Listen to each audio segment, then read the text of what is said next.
What's up, YouTube? It's Battlescar.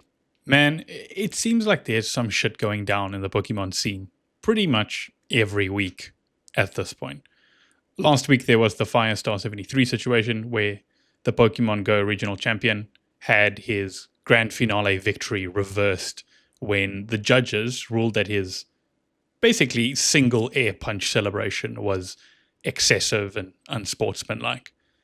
And now we have someone that, honest to God, has been shot at a Kroger over an argument over some Pokemon cards.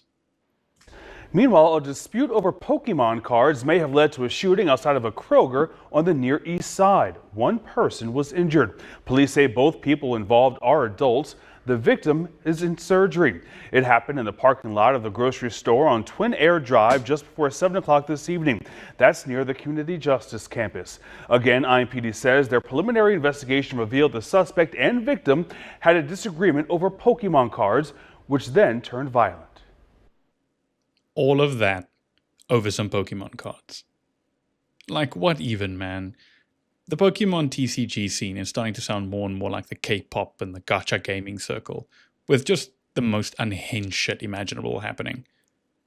Now, I know what you're probably asking yourself is, what could have possibly happened or been serious enough to warrant ripping a gun on someone? So apparently, two guys got into a little bit of a tussle at the Kroger in Indianapolis when one of them cut in line of the vending machine and the other guy thought, right, cool, that's enough of you, and just straight up fucking shot the guy. And you've got to think to yourself, what kind of person justifies this kind of behavior or this kind of reaction for something like Pokemon cards, right?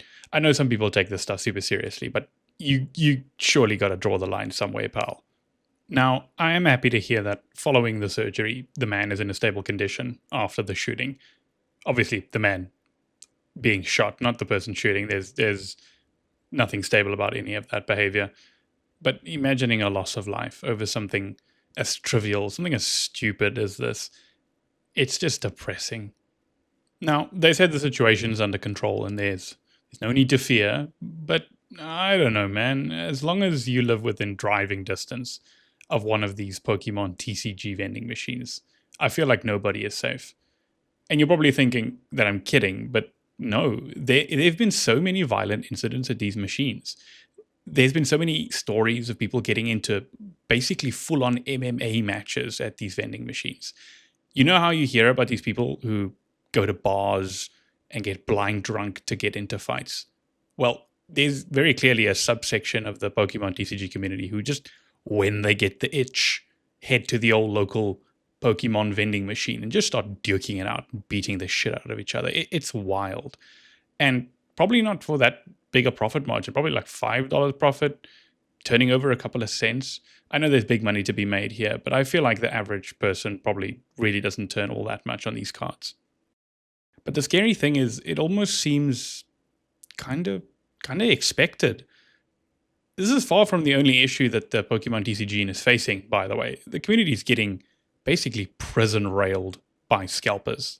Scalpers are probably the lowest of the low, scum, degenerate losers that you can get in any scene.